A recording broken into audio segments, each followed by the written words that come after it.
Rusya Federasyonu Saha Cumhuriyeti Yakutya, Umsuura.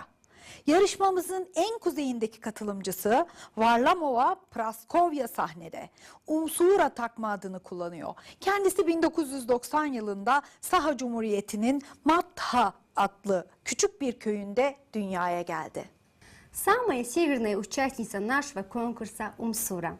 Родилась в республике Саха-Якутия в маленькой деревне Матта. Çok yaratıcı biri olan Praskovya müzik çalışmalarına 19 yaşında başladı ve iyi bir kariyer yakaladı. Şu anda Devlet Vartere Tiyatrosu'nda sanatçı ve şarkıcı.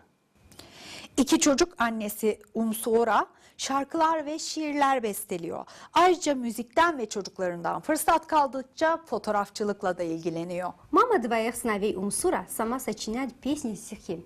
И кроме этого, в свободное от музыки и воспитания детей время увлекается фотографией.